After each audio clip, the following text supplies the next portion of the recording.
Hi, I'm Cecilia. Hello again from Central America.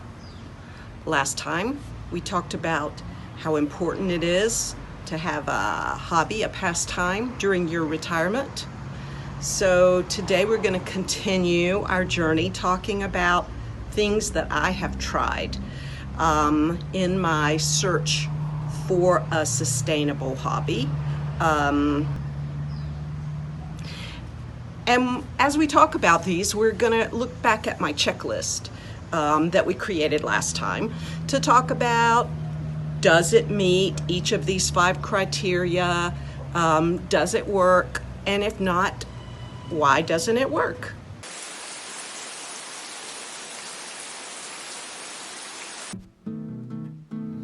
When you think of living in Central America, you think of going to the beach.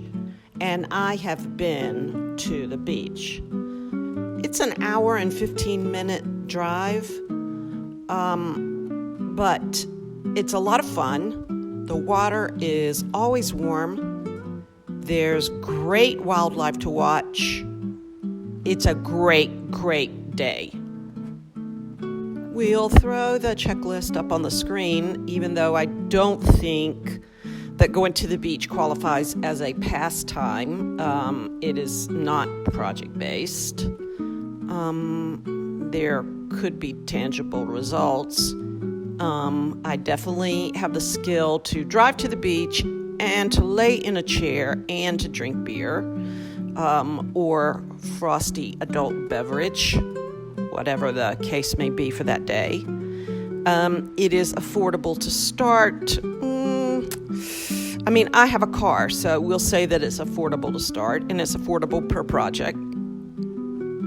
I can source materials, supplies, and tools, and time definitely flies when I'm doing it.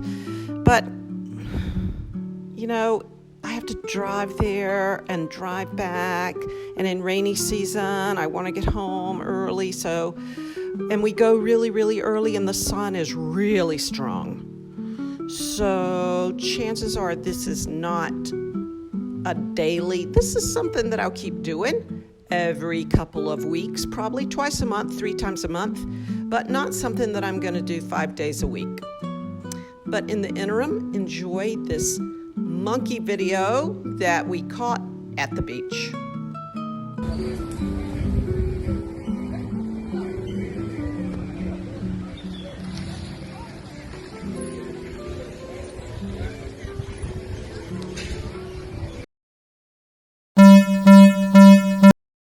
I've been trying my hand at cooking some delicious wheat-based products. Gluten alert!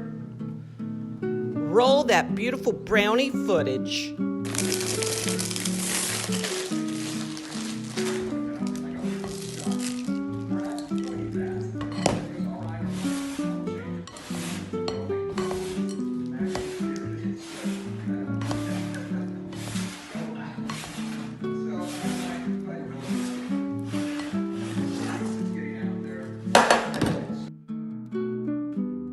We're going to throw that checklist up on the screen, but we're really not even going to consider it seriously because whereas it's fun and delish to make wheat-based products, gluten alert, if I were to do that every day and not share it with everyone in the frickin' neighborhood, if I were to just cook wheat every day, I would be the size of a house.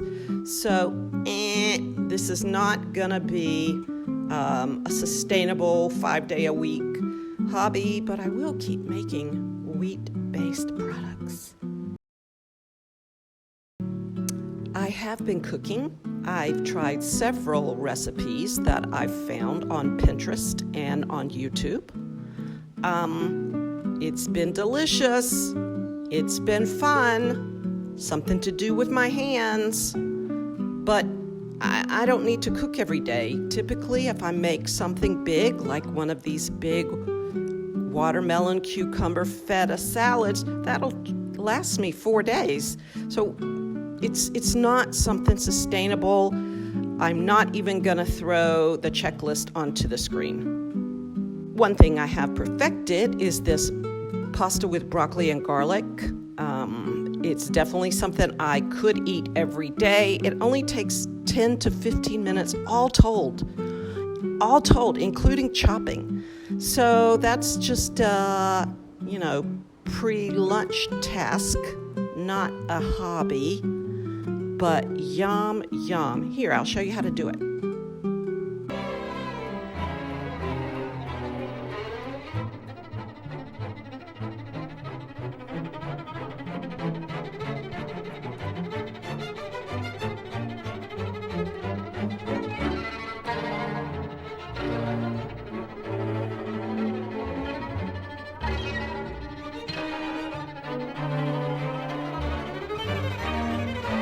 So there you have it.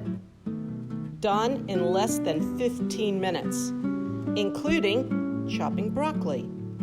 Chopping broccoli. Chopping broccoli. Chopping broccoli. She chopping broccoli. She chopping broccoli. She chopping broccoli. She chop.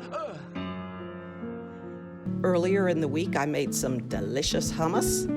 I haven't perfected the water to chickpea ratio in the blender yet.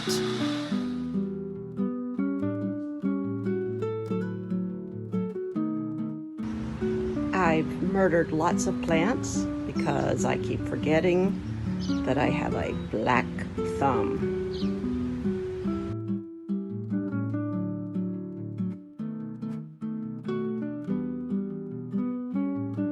I've spent lots of time and effort on home pedicures because really, when you live in a jungle, what is more important than that perfect pedicure?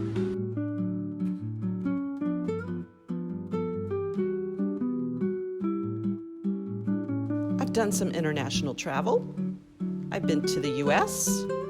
I've been to Canada, visiting family and friends, seeing the sights. While I was in Canada, I got to see Prince Charles. Now, I know what you're going to say, but is he really? Well, international travel is fun. I just don't think it's a sustainable hobby. It's a little pricey.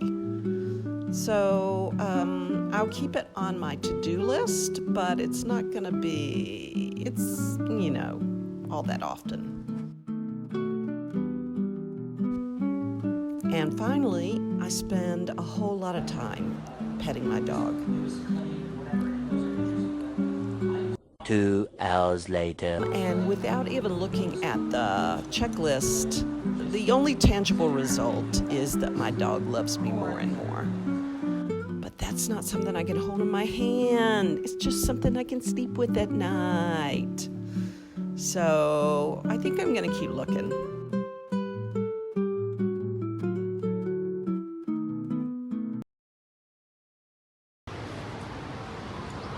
You want to come up? Okay.